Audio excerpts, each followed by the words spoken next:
로마서 5장 1절에서 11절입니다. 제가 먼저 1절 보겠습니다. 같이 한 절씩 교독합니다. 그러므로 우리가 믿음으로 의롭다 하심을 받았으니 우리 주 예수 그리스도로 말미암아 하나님과 화평을 누리자. 또한 그로 말미암아 우리가 믿음으로 서 있는 이 은혜에 들어감을 얻었으며 하나님의 영광을 바라고 즐거워하느니라. 다만 이뿐 아니라 우리가 환난 중에도 즐거워하나니 이는 환난은 인내를, 인내는 연단을, 연단은 소망을 이루는 줄 알미로다. 소망이 우리를 부끄럽게 하지 아니함은 우리에게 주신 성령으로 말미암아 하나님의 사랑이 우리 마음에 부은 바 됨이니 우리가 아직 연약할 때 기약대로 그리스도께서 경건하지 않은 자를 위하여 죽으셨도다.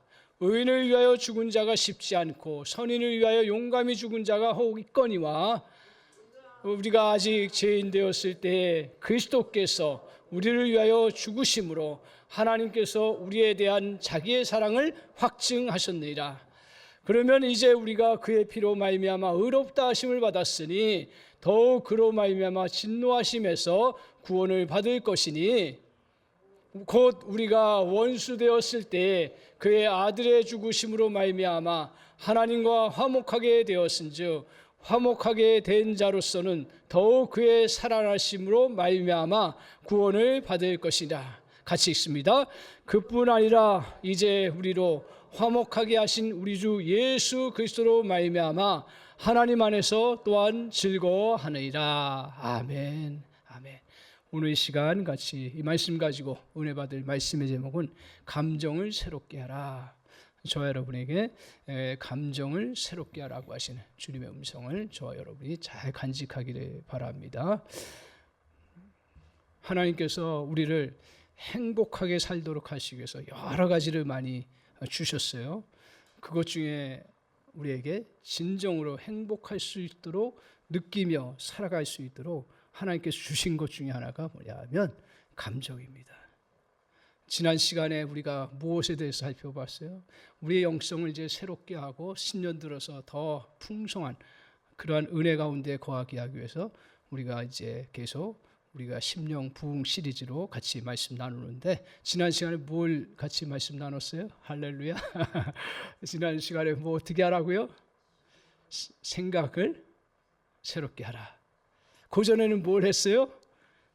마음을 새롭게 하라. 그러니까 우리가 전인적인 존재지만 구별을 하면 이렇게 마음 부분을 구별할 수가 있고 또 생각 부분을 구별할 수가 있고 또 우리가 오늘은 감정 부분을 구별할 수가 있고 조금 더 나아가면 우리의 몸의 부분을 구별할 수가 있고 이렇게 구별을 할 수가 있습니다. 그런데 오늘 하나님께서 우리에게 정말 기쁘고 행복하게 살아가도록 하기 위해서 감정을 주셨다는 사실입니다. 성경은 그것을 우리에게 가르쳐 주고 있습니다. 여러분 인사할 때 어떻게 인사합니까? 우리 생각을 나눕니까? 어떻게? 감정을 나누지. 어떻게 인사해요? 오늘 기분이 어떻습니까? 그러면 어때요? 좋습니다. 그렇게 얘기하지. 아, 오늘 또 분석해 보니까 뭐 이렇게 날씨가 좋고 뭐 따지고 그러지 않죠. 우리 그러면 서로 기쁨을 같이 나눠요. 오늘 어떻습니까? 좋습니다. 이렇게 우리 감정을 그러니까 서로 이렇게 나누는 거예요. 그러면 그게 어떻게 해요? 같이 기쁨이 되기도 하고 어떨 때는 또 슬픔이 되기도 하고. 이렇게 감정이라는 것은 우리의 삶을 풍요롭게 하는 아주 중요한 도구 중에 하나입니다. 그래서 감정이 없으면 사물에 대한 관심도 없어요. 오늘 이제 예배 때 우리 주일학교 또 청소년부 같이 했는데 우리 최고의 이제 국가대표를 놓고 기도하고 이렇게 하는데 어려서부터 저는 전혀 생각을 못했는데 이 학생들이 뭐예요? 뭘 좋아하니까 그렇게 지금 훈련받고 열심히 해나가요? 뭘 좋아해요? 공을, 축구를 좋아하니까. 그죠? 그건 너무 하나님 주신, 그러니까 그게 축복 중에 하나예요. 그러니까 이렇게 우리에게 내가 좋아하는 것을 이렇게 할 수 있는 것은 정말 축복이에요. 그래서 내가 좋아하는 감정을 가졌을 때 사물에 대해서 끌림도 있고 내가 좋아하는 것을 느꼈을 때 행동도 따르게 되는 거예요. 그래서 정말 행복한 사람 중에 하는 사람이 뭐냐? 자기가 좋아하는 일을 하는 사람이 행복한 거예요. 할렐루야. 우리 학생들 그 은혜가 있는 줄 믿습니다. 감사함으로 바라보고 나아가는 그런 자세가 필요한데요. 감정이 없으면 우리 이 땅에서 가장 중요한, 가장 많은 것들을 이루는 그 교감이 뭐예요? 남녀 간의 사랑이잖아요. 이것도 서로에 대한 감정이 없으면 사랑을 느끼지를 못해요. 그래서 오늘 우리가 감정은 삶의 필수적인 것입니다. 그래서 감정이 없이는 살 수가 없어요. 그런데 어떻습니까? 감정을 갖고 살기도 매우 어렵습니다. 어떨 때는 막 짜증나고, 어떨 때는 분노가 일어나고, 어떨 때는 막 그냥 우울하고, 막 그러니까 이 감정 이게 나를 막 힘들게 해요. 조금만 느껴보면. 그래서 이것을 주체하면서 살아가기가 굉장히 어렵습니다. 따라서 감정은 하나님께서 주신 놀라운 축복이면서 동시에 우리가 죄성으로 나아가면 이거는 잘못하면 인생을 망치는 그러한 그 통로가 된다라는 거예요. 그래서 우리는 항상 기억하고 정말 어려서부터 또 우리 자녀들 갓난아기부터 어떻게 보면 지금 시대는 이성 시대가 아니고 제가 기억하고 우리나라도 구별을 해본다면 제 구별이에요. 그 90년대까지는 다 이성적이었어요. 그래서 교회에 모여서도 다 어떻게 해요? 성경 공부. 또 저의 젊었을 때는 다 그 믿음의 사람들이 진리가 무엇인가, 정말 이 땅이 어떻게 또 구성되었고 우리는 어디서 왔다 어디로 가느냐, 막 이런 철학적인 질문들을 대부분 젊은 사람들은 다 했어요. 그 지금은 그렇지 않아요. 지금은 다 그냥 잔치하고 찬양하고 그리고 또 즐거워하고 뭐 이렇게 막 그냥 감정을 정말 풍성하게 하는 그러한 곳으로 사람들은 흘러가게 돼요. 이 감성 시대가 되었어요. 이런 시대 속에서 이 감정을 잘 유지하고 나아가는 것이 얼마나 중요한가. 그리고 더군다나 이 감정은 좀 크게 보면 정서라고 볼 수가 있는데 마치 호숫가에 그 물이 고이듯이 우리 안에 이 감정의 저수지가 다 있어서 물이 고여요. 그것을 잘 형성하는 것이 바로 정서예요. 그러니까 정서가 안정된 사람은 그 삶이 평안하고 그 삶이 어려운 일이 와도 잘 이겨나갈 수 있는 그런 놀라운 역사가 있어요. 그래서 따라서 어른이든 어린이든 그래 내 정서 관리를 잘 해야 되겠구나 하는 그런 생각을 간직해야 되고, 우리 자녀를 향해서도 정말 정서를 하나님 주신 좋은 정서를 누리도록 해주는 것이 우리가 해야 될 그런 신앙 교육 중에 하나입니다. 그 자기 감정, 부모님이 자기 감정에 주체 못해가지고 어떨 때는 막 화를 내기도 하고 어떨 때는 막 불안해하고 막 어떨 때는 막 염려하고 너무 이렇게 하니까 아이들도 같이 불안하고 염려하고 걱정을 해요. 그래서 따라서 오늘 우리는 이 정서를 정말 주님 안에서 어떻게 잘 가꿀 수 있을까? 그 안정적인 거. 그러면 이 호수가 잘 푸르는 그러한 호수가 되기 위해서는 어떻게 해야 돼요? 좋은 물을 계속 받으면 되는 거예요. 과거에 뭐 어떻든. 그래서 우리 그리스도인들에게 참 놀라운 축복 중에 하나가 뭐냐면 우리는 예수 안에서 어떤 사람이 되었어요? 새 사람이 되었어요. 할렐루야. 내가 과거에 어떤 그런 정서를 갖고 있냐, 우리 집안이 어떤 분위기냐, 또 내가 또 어떤 것을 물려받았냐, 전혀 걱정할 필요 없어요. 그리고 우리 부모님이 어떻든 내가 그걸 하면 되는 거예요. 어떻게 해요? 맑은 물을 계속 공급받고 나쁜 물은 빼내면, 흘러가도록 해버리면 그 빼낼 필요도 없어요. 그냥 흘러가게 하면 되는 줄 압니다. 그래서 오늘 우리가 이렇게 정서를 잘 간직하는데 많은 사람들이 자기의 감정, 정서가 어떻게 형성되었는지, 또 더 나아가서는 잘못된 감정에 자기가 포로가 되어 있는 것도 모르고 살아갈 때가 얼마나 많은지 모릅니다. 아침에 일어났을 때 기쁨이 없고 늘 우울하고 짜증이 나고 그러면서 그 굴복하면서 늘 하루 종일 저기압인 채로 살아갑니다. 마치 롤러코스터를 타듯이 환경이 조금 좋아지면 조금 좋아졌다가 또 기분 나빠지면 그냥 기분도 나빠지는 거예요. 문제가 무엇입니까? 이것은 외부의 환경의 문제도 있겠지만 더 중요한 건 뭐냐면 내 안에 잘못된 감정에 지배당하고 있기 때문이었습니다.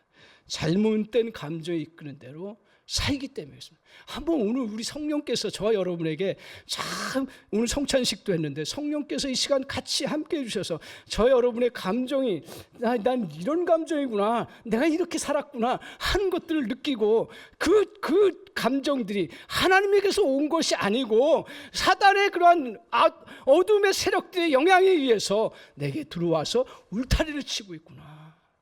그걸 발견하는 은혜가 있기를 바랍니다. 발견해야 그 다음에 하나님의 은혜가 더 풍성하게 이루어지는 역사가 있습니다. 그리고 좋은 감정과 정서가 있습니까? 그러면 잘 보존하고 그것들을 하나님 안에서 더 아름답게 가꾸고 더 풍성함으로 만들어가는 은혜가 있기를 바랍니다.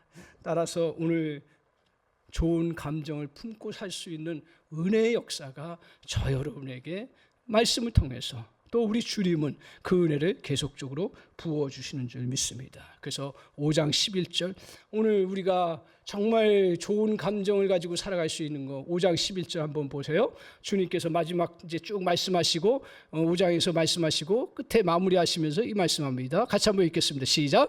그뿐 아니라 이제 우리로 화목하게 하신 우리 주 예수 그리스도로 말미암아 하나님 안에서 또한 즐거워하느니라. 하나님 안에서 즐거워하면서 우리의 정서를 더 풍성하게 만들 수 있는 은혜를 저 여러분에게 허락해 주신 줄 믿습니다. 이 은혜를 다 누리십시오.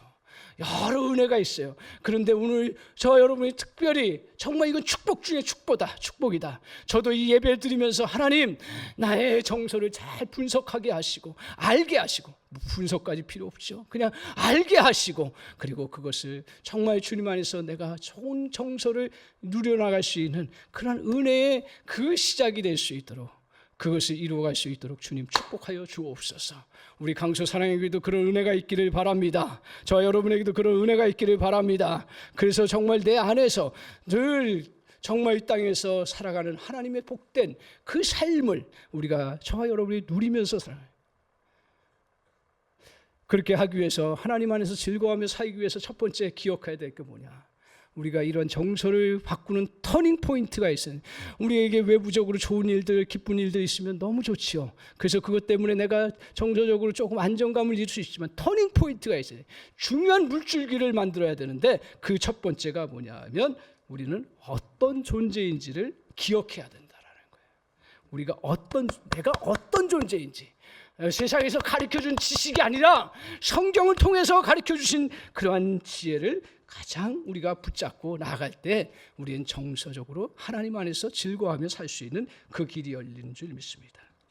감정이 위험한 것은 감정이 삶의 다른 영역들을 다 스며 들어간다라는 거예요.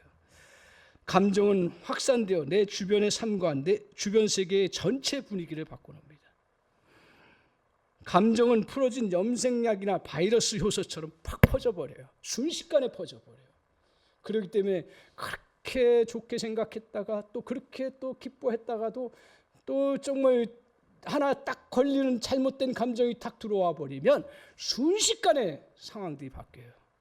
이것은 개인이나 가정이나 공동체나 마찬가지입니다. 따라서 감정을 잘 다스려야 돼요. 그렇지 않으면 그동안 해왔던 것들이 한꺼번에 다 그냥 검정색으로 물들듯이 다 물들어 버리는 그런 결과를 가져옵니다. 그래서 어떤 부분은 내가 전혀 무관한 영역까지도 영향을 미칩니다. 좋아하는 감정에 압도되면 다 좋게 여겨요. 근데 싫어하는 감정에 하면 다 나쁘게 보이는 거예요. 그래서 이게 이제 문제가 되는 거예요. 우리 이제 하나 물어볼까요? 우리 학생들은 누구를 좋아하나 한번 물어볼까요? 유성이 뭐 누구 좋아해? 연예인 중에? 너무 부끄러워요? 그래요. 우리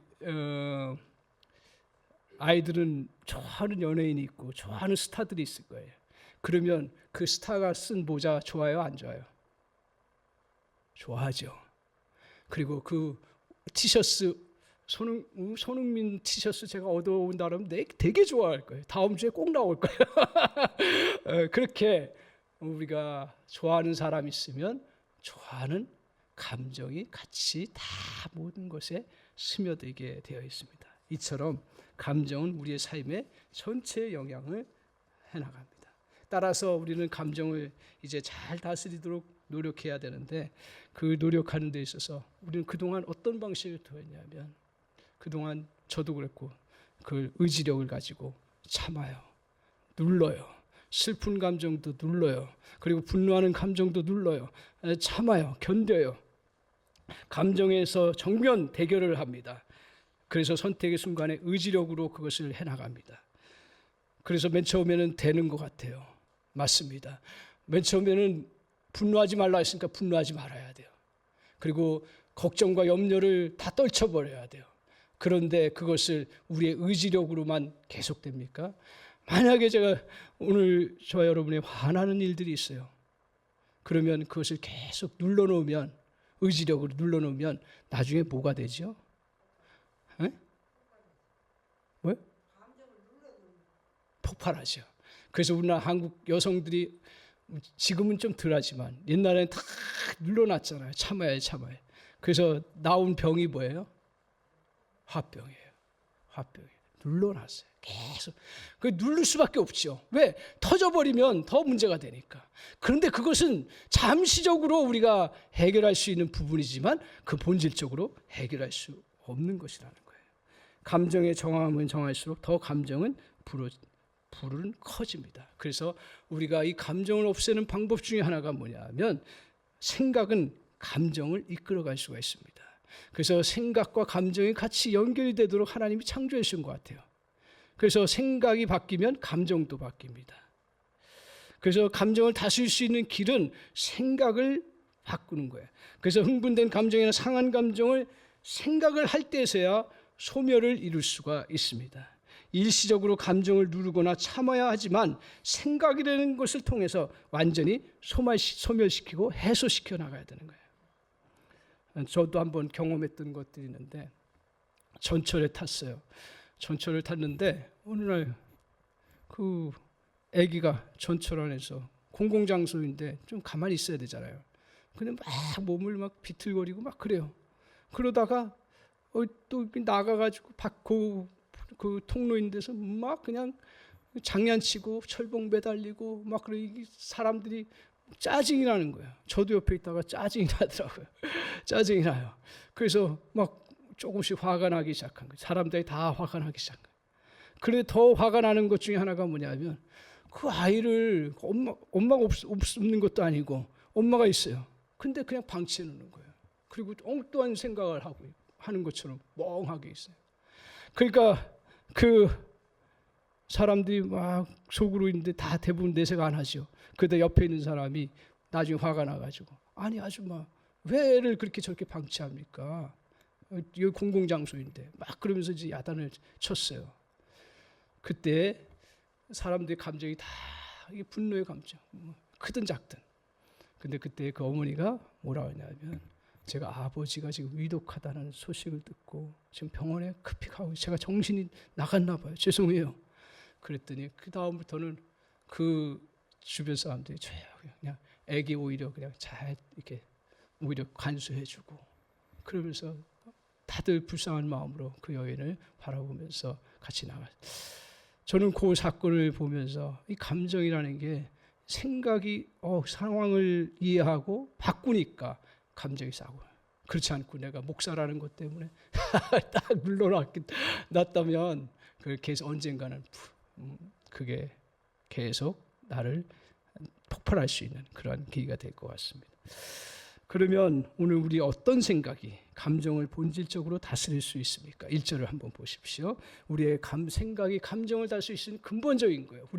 우리에게 있어서 놀라운 축복 중에 하나인데, 1절을 한번 1절 2절 같이 한번 보겠습니다. 시작.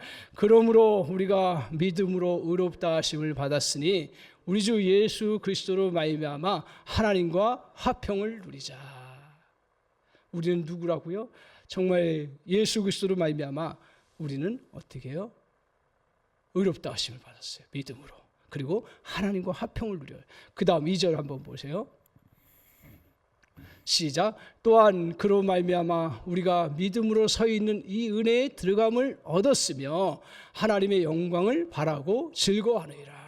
우리가 어떤 존재라는 거예요?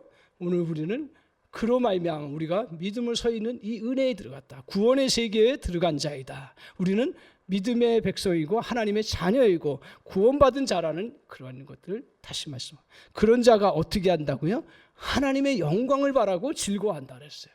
우리는 어떤 자로 살아가는 거예요? 영광을 바라보고 즐거워하는 자예요. 왜?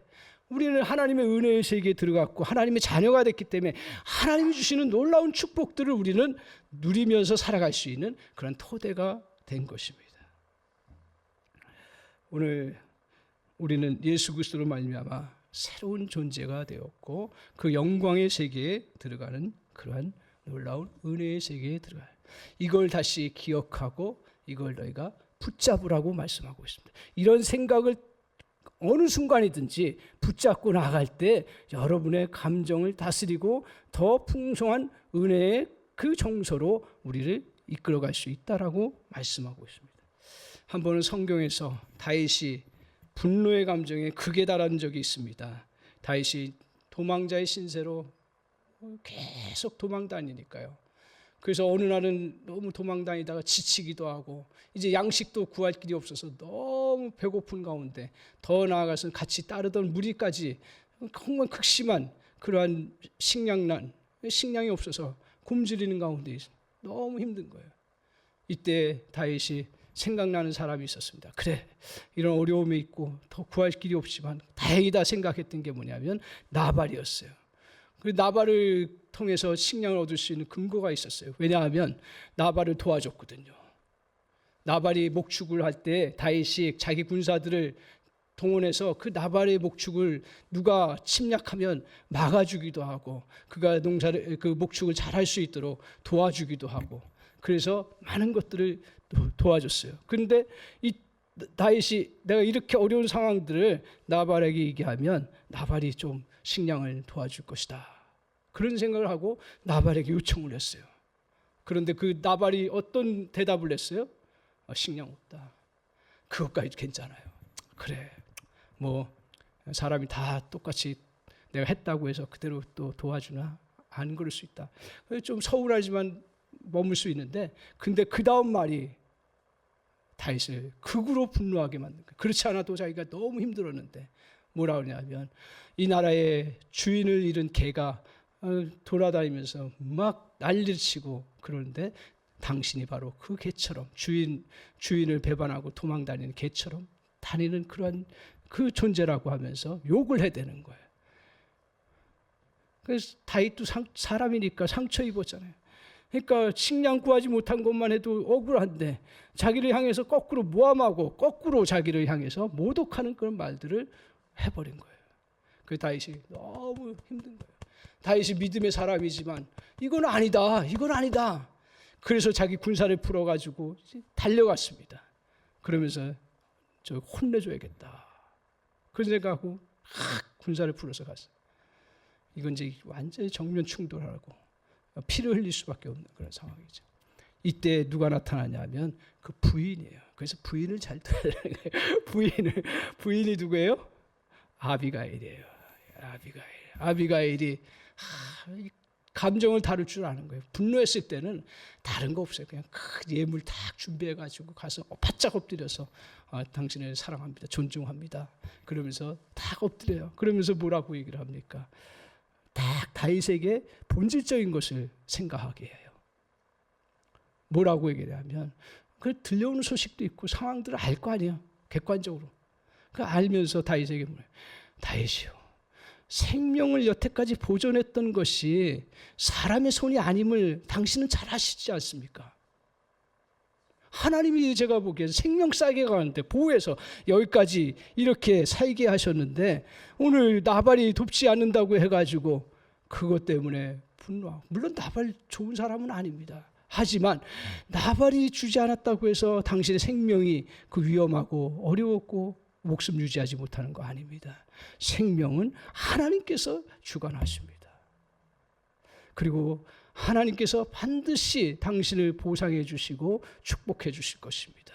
그동안 하나님께서 이렇게 저렇게 인도해 주셨던 것들을 당신이 하지 않습니까? 그리고 마지막으로 뭐라고 하냐면 당신은 차기의 왕이 될 사람입니다. 왕이 되는 사람이 피를 흘리면 안 되지 않습니까? 하나님께서 영광 가운데 멸관을 씌워주실 터인데 그걸 바라보고 나아가십시오. 그때 다윗이 너무 화가 났지만 가만히 들어보니 맞아요. 하나님 나를 생명을 살려주신 거고 누가 보장해 준다고 내 생명이 유지되는 것도 아니고 누가 나를 먹여주지 않는다고 해서 내가 생명이 죽는 것도 아니고요. 그리고 내가 왕이 되는 것은 하나님 선택해서 이루어 가시는 것인데 그 하나님 앞에 내가 바로 서야겠구나.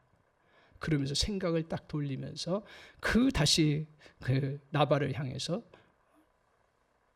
그냥 용서하고 지나갑니다. 생각이 완전히 오늘 이렇게 주님 안에서 자신의 존재가 어떤 존재인지를 생각하고 바라볼 때 그때 그 분노에 쌓였던 감정을 극복할 수 있었던 것입니다. 오늘 다시 다윗은 하나님의 절대적인 주권 사상을 붙잡았고 하나님의 그 자녀임을 인식한 거예요.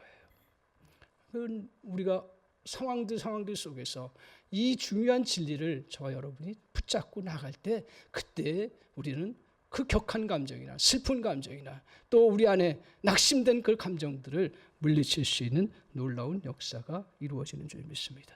그래서 하나님을 모시고 사는 사람들은 그런 어떤 욕망이나 감정의 그 욕망의 컨베이어 그 벨트에서 끌려갈 수밖에 없는 그런 상황에 처할 때가 참 많아요. 근데 그리스도인들은 어때요? 그때 거기서 뛰어내릴 수 있는 그런 은혜가 있는 거죠. 앞에 결국 큰 톱니바퀴로 그것을 다 쪼개고 가루로 만드는 그것들이 우리 앞에 있을 때 우리 그리스도인들은 거기서 뛰어내릴 수 있는 은혜가 있는 것입니다. 오늘 감정이 안정된 사람은 뿌리가 깊습니다. 환경에 좌우되지 않습니다. 안정적인 사람은 어려운 상황에서도 주님의 은혜와 축복을 경험합니다. 성경은 믿음으로 사는 법을 알려줍니다. 우리가 믿다가 낙심하고 좌절하고 믿다가 넘어집니다.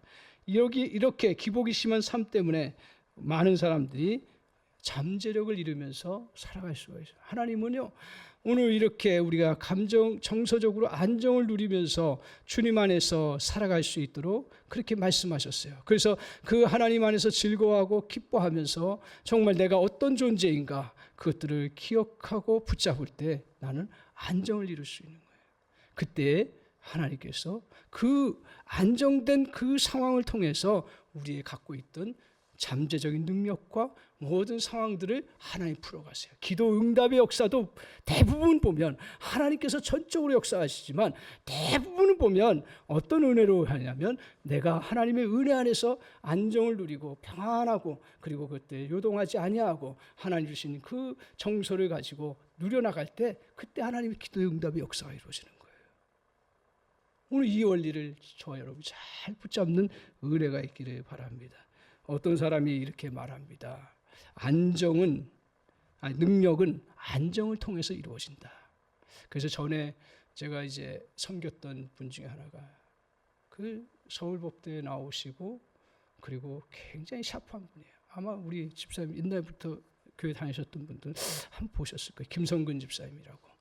그분이 저한테 한 말이 있어요. 제가 그거를 마음에 깊이 간직합니다. 자기 친구들 중에 사법고시 다 서울대 나왔으니 다 사법고시 될 것 같은데 그렇지 않다라는 거예요. 근데 그 사람들의 그 특징들을 자기가 살폈대요. 자기도 이제 서울대 법대 나와가지고 사법고시 하는데 떨어지는 거예요. 근데 그분은 어떤 현상이 있었냐면 눈 떨림 현상이 있었던 거예요.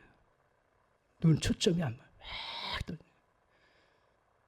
그래서 이제 하나님께서는 다른 길로 나중에 이제 인도해 주셨는데 그 눈떨림이 있기 때문에 안정적으로 공부할 수 없는 거예요. 그러면서 이제 자기가 이제 이런 것들을 겪으면서 그러면 도대체 그러면 고시에 패스하는 사람 특징이 뭐냐? 자기 나름대로 연구했던 게 뭐냐 하면 보니까 다 글씨체가 안정됐다라는 거예요. 그러면서 그들의 모습을 보니까 다 그 정서적으로 안정된 사람들이 머리는 물론 좋아야겠지만 그런 과정 속에서 다 그 고시에 패스한 사람들의 모습을 분석을 하더라고요. 이거는 제가 보면서 오늘 우리에게 하나님께서 잠재적인 능력 많이 주셨어요. 그런데 우리도 겪어보지만 안정감을 갖지 않으면 어떤 능력도 준비되고 만들어지지 않는다라는 거예요. 그래서 오늘 이 고백하는 거죠. 능력은 안정을 통해서 발휘한다. 오늘 하나님께서는 우리에게 모두 놀라운 재능과 능력을 주셨어요. 우리의 그러한 정말 그것을 발휘할 수 있도록 해나가려고 하면 먼저 하나님을 신뢰해야 되는 거예요. 그 수많은 그러한 일들 우리에게 벌어질 때 정말 정서적으로 평안한 가운데 안정 가운데 그 일들을 감당할 수 있는 것은 주님이 우리를 구원하셨고 우리는 그분의 백성이고 나는 하나님의 자녀다. 그걸 붙잡고 그리고 하나님께서는 우리에게 더 하나님의 나라의 영광에 참여한 자로 우리를 불러주셨기에 우리는 이 땅에서 가지고 있는 자원만 가지고 살지 않는다. 내가 조금 어려운 환경이 오고 내가 조금 또 실력이 안 되는 상황이 와도 하나님은 더 좋은 능력과 은사들을 우리에게 주신다. 그걸 붙잡아야 되는 거예요. 자꾸 그렇지 않으면 오늘 우리는 세상 사람들이 똑같이 믿음의 사람의 능력을 발휘하지 못하고 그렇게 살아가는 거예요. 항상 우리가 하나님 안에 거함으로 기쁨을 누릴 수 있는 사람이 될 수 있는 줄 믿습니다. 오늘 주님 안에서 감정을 다스리고 즐거워하는 것이 승리의 비결임을 믿으시기 바랍니다. 감정의 일관성의 비결은 감정이 아니라 주님 안에서 믿음으로 사는 거예요. 내가 갖고 있는 감정의 그것에 내가 의지해서 살아가는 것이 아니라 주님을 믿고 의지하고 나가는 거예요. 주님이 나를 부르셨으니 나를 살려주시고 인도하실 것이다. 할렐루야. 중간에 내가 힘든 상황들이 오면 거기에서 우리는 감정에 그냥 팍 빠지게 돼 있죠. 그때 저와 여러분이 그것을 이겨낼 수 있는 길은 우리 주님이 저와 여러분을 정말 하나님의 자녀로 삼으셨고 하나님의 자녀된 자에게는 하나님께서 우리를 위해서 도우시고 역사해 주신다는 거예요. 믿습니까? 이 믿음 가지고 어떤 일을 감당해요. 그러면 우리 안에 낙심의 그 감정들이 우리를 다스리지 못할 것입니다. 두 번째로 우리가 주님 안에서 기뻐할 수 있는 것, 두 번째로 기억하십시오. 그것은 하나님의 목적을 생각하라는 거예요. 하나님의 목적을 생각하라. 사는 게 너무 힘들어요. 또 내가 어떤 일을 하려면 또 최고의 수준으로 최고까지 아니어도 일을 이루어 나가려고 하면 너무 힘들어요. 그리고 문제가 계속 와요. 그런 가운데 살 때 불평과 자기 연민 속에 살아가고 싶을 때가 있어요. 그런 감정에서 탈출하지 않으면 항상 그 상태에 계속 머물러 있는 것들을 보게 됩니다. 문제거리들이 해결되면 행복해질 거라고 우리가 생각해요. 물론 맞습니다. 그런데 문제거리들이 항상 있기 때문에 문제가 되는 거예요. 항상 있기 때문에 더 큰 문제가 찾아오는 거예요.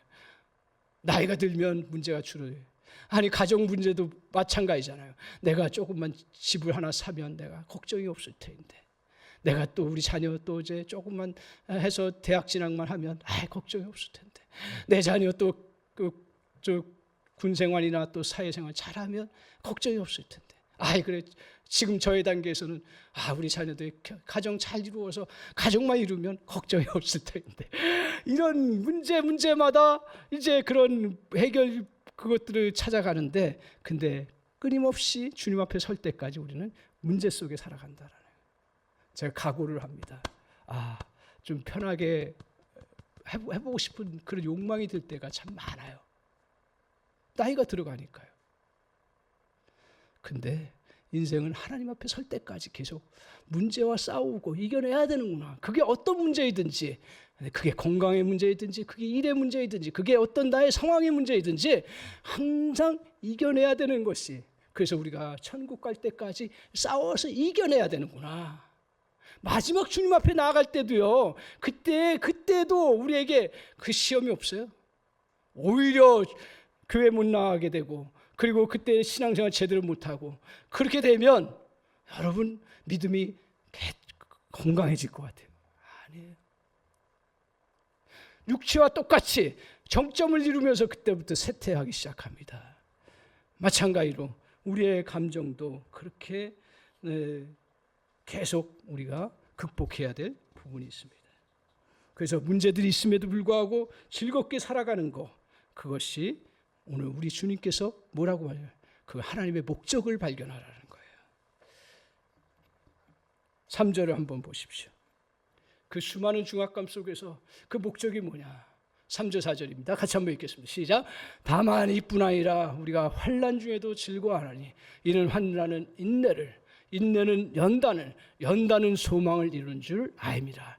그러니까 환난 중에서 너희가 정말 환난 중에서도 너희가 슬퍼하거나 거기에 빠지지 아니하고 이길 수 있는 것들은 뭐냐면, 저 하나님께서 우리를 향해서 믿음의 자녀들에게 주신 목적은 뭐냐면 우리에게 소망을 이루는 거예요. 무슨 소망이에요? 하나님의 자녀로서의 하나님의 영광을 나타내고 하나님의 역사를 나타내는 그런 놀라운 은혜의 역사를 우리 주님께서 이루신다라는 거예요. 그런 과정 속에서 환난을 견뎌라, 인내해라. 그럼 인내하면 어떻게 돼요? 연단을 가져야 되죠. 연단을 가지면 그 연단을 가진 다음에 하나님께서 놀라운 소망을 주신다라는 거예요. 오늘 모든 환경을 우리를 다른 말로 얘기하면 뭐예요? 온전케 하는 도구로 하나님이 인도해 주신다라는 거예요. 어려움 없는 거 없습니다. 힘듭니다. 도전이 계속됩니다. 그런데 우리의 마음을 각오를 해야 되는 거예요. 여러 환난들이 오는구나. 그래, 그 환난들이 올 때 하나님께서 나를 연단시켜 주시는구나. 연단시켜서 세상적으로 얘기하면 실력을 쌓게 해주시는구나. 우리 그리스도인들은 뭐예요?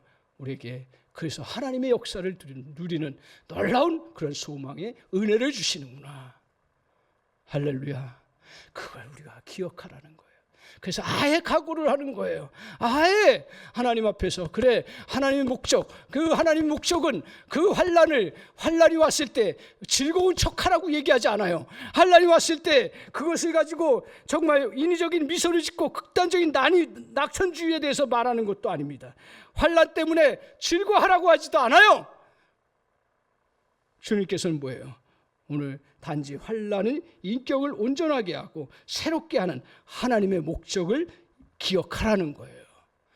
그러니까 하나님 앞에서 육신적으로도 우리를 더욱더 연단하고 더욱더 건강하게 하고 더욱더 정말 세워주시는 그런 놀라운 역사가 있을 뿐아니라 영적으로 하나님의 자녀로서 더욱더 강건케 세워주시는 놀라운 통로가 된다라는 거예요. 그걸 기억해야 되는 거예요. 그리스도인들이 주님 앞에서 기도할 때 문제 없어지기만 물론 우리는 그걸 놓고 기도해야 되고 하나님 그 응답을 주세요. 그렇지만 어떤 일정한 것들은 환난이 오는 거예요. 견딜 수 없을 만큼 힘든 상황들이 오는 거예요. 그때 우리 다시 저와 여러분이 기억하고 붙잡아야 돼요. 이런 과정을 통해서 나를 세우시는구나. 이런 과정을 통해서 하나님께서 더 온전케 하시는구나. 그 믿음을 갖고 주님 앞에 나아가는 은혜가 있기를 바랍니다. 저는 청년 때까지 아마 21배, 정확하게 모르는데 제가 청년 때까지 제가 가만히 지금 살펴보니까 정서적인 우울함이 짙게 배어 있었던 것 같아요. 그렇다고 해서 제가 뭐 비관주의로 살고는 그렇지는 않았는데 가만히 지금 돌아보니 그럴 수밖에 없었던 그런 자연적인 상황도 있죠. 늘 몸이 약해서 늘 아픈 생각을 하다 보니 즐거움이 없는 거예요. 뭐 귀에서 계속 소리가 나고 귀에서 계속 염증이 생기고 귀에서 계속 잠의 중간에도 막 그냥 고통을 느끼고 사는 거예요. 어느 날은 누가 꼬챙이로 확 나를 찌르는 것 같아요. 그러니 그때 제가 지금 생각해 보니까 몰랐는데 그때 고막이 터지는 순간에 염증이 심해가지고 지금 생각해 보니 그리고 거기다 축농증에다가 피부병에다가 온갖 또 병들이 저에게 계속. 그런데 그런 상황 속에서 그 병원이라도 제대로 다닐 수 있는 그러한 뭐 경제적인 여유가 없으니까 조금 다니다 말고 치료가 안 되는 거고요. 또 몸도 약하니까요. 계속 그런 상황들이 오는 거예요. 고통을 느끼면서도 병원을 치료할 수 없으니 자연스럽게 늘 어두운 감정이 저를 지배했던 거예요. 지배한 거예요. 그러나 어느 날 제가 청년회 때 고린도전서 1장 14절을 보면서 하나님 성령 안에서 깨닫게 하시는 것 중에 하나가 뭐냐면 이렇게 말씀하셨습니다. 하나님께 받은 위로로서 모든 환난 중에 있는 자들을 능히 위로하게 하신다는 말씀.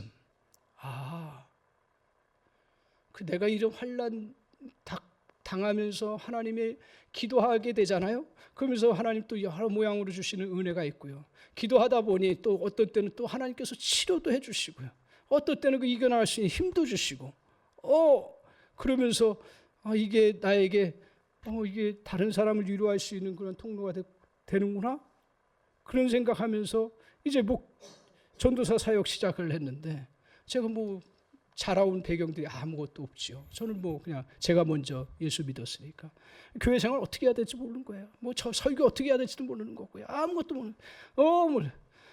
그런데 이걸 하나님 사용하시더라고요. 제가 지금 생각해 보니까 뭐냐 하면 신방 가서 기도를 하면 제가 신방 그 요령을 잘 알아요. 사랑의 교회 가서나 제대로 체계적으로 배웠지 그전에 몰랐어요. 근데 그때보다 제가 전도사 시절을 사역했을 때 더 은혜가 있었다는 걸 깨닫는 거예요. 그것 중에 하나가 뭐냐 하면 아픈 사람 만나면요, 내가 그걸 다 겪었기 때문에 그 마음이 절절하게 느껴지는 거예요. 그러니까 하나님 앞에 기도하고 이렇게 나가니까 기도하는데 절절함이 있으니까, 또 하나님 성령의 역사하심이 있으니까 남의 집에 가가지고 그 어려운 문제를 놓고 1시간을 기도를 했다니까요. 1시간. 1시간 제가 돌아보니 40분. 그게 다 공감이 돼가지고 쫙 나오는 거예요. 지금 생각해 보니 이러한 나의 그러한 환난 중에 어려운 것들 겪었던 것들이 하나님 앞에서 위로받게 되면 이것들을 가지고 하나님이 사용하시는 거구나.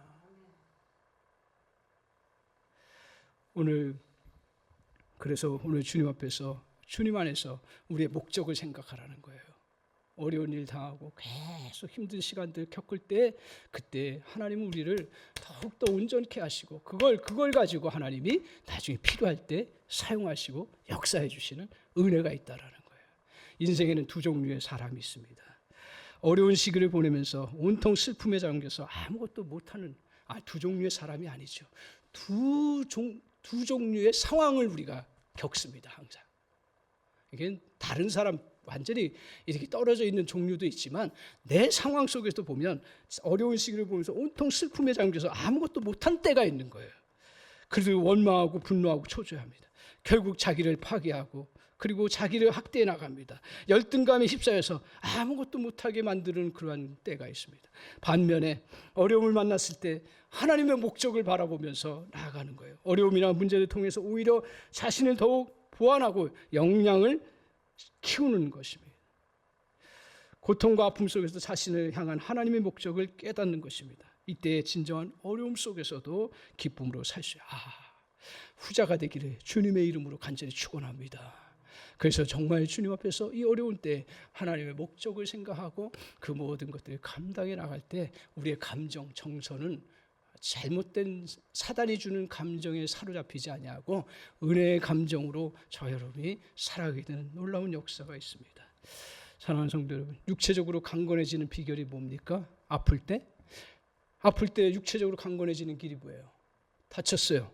그러면 약 먹어야죠. 그래서 치료해야죠. 근데 그것이 우리를 진짜 강건하게 하던가요?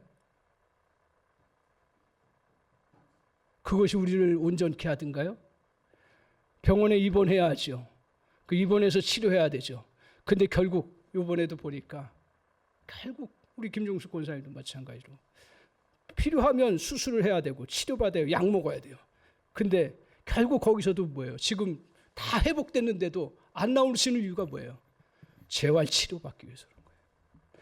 무슨 얘기입니까? 결국은 훈련을 해야 된다라는 거예요. 결국은 도움을 잠시 약을 먹고 잠시 의술을 도움을 받을 수 있지만 그러나 그 근육을 단련해야 되고 다시 새롭게 회복되어 나가는 데 있어서 훈련하고 그것들을 자꾸 연습해 나가야 된다라는 거예요.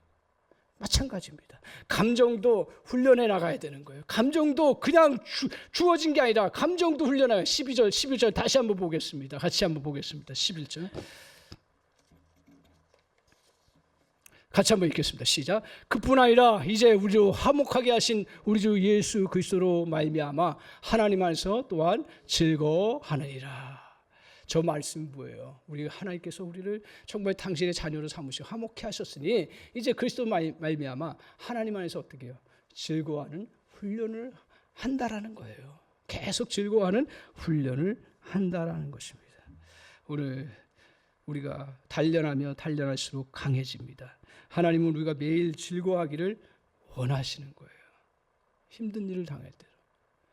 그 억지로 그렇게 하는 게 아니라 이것이 나를 온전케 하는 거구나. 나를 더 강하게 하는구나. 그런 마음을 가질 때 그 상황 속에서 즐거워할 수 있는 거지. 그냥 내가 그래 저기 낙천주의자처럼 그래 즐거워하라 했으니까 즐거워. 저는 아니라고. 오늘 주님은 우리에게 그 하나님 안에서 즐거워하는 그 훈련을 계속적으로 이루어 가라고 말씀해요. 뭘 생각하고요? 하나님의 목적을 생각하고. 목적을 생각하죠. 그래서 불편하고 힘든 것들이 다 나에게 뭐예요? 더 온전케 하고 더 나아가서는 하나님의 영광을 드러내는 그러한 도구가 된다는 사실을 기억하고 어떤 일을 해도 내가 해야 될 일들이면 즐거움으로 감사함으로 그것들을 감당해 나가는 거예요. 훈련하는 거 힘들지요. 전지훈련 가는 거 너무 힘들지요. 그러나 그것들을 정말 이걸 통해서 내가 더 성장하고 더 나아가서는 하나님이 저와 여러분에게 주신 은사와 능력이 풍성한 줄 믿습니다. 기도하시고 그리고 정말 주님 앞에서 능력은 우리에게 잠재적인 능력은 주님 안에서 정말 우리가 안정적으로 그 정서를 가지고 계속 주님 앞에 나아갈 때 그때 우리의 잠재적인 능력을 발휘해서 또 하나님의 놀라운 도우심과 역사하심을 통해서 우리가 목적을 이루는 그리고 하나님의 놀라운 은혜의 역사를 이루어가는 그러한 복된 주의 백성이 되실 줄 믿습니다. 기도하겠습니다.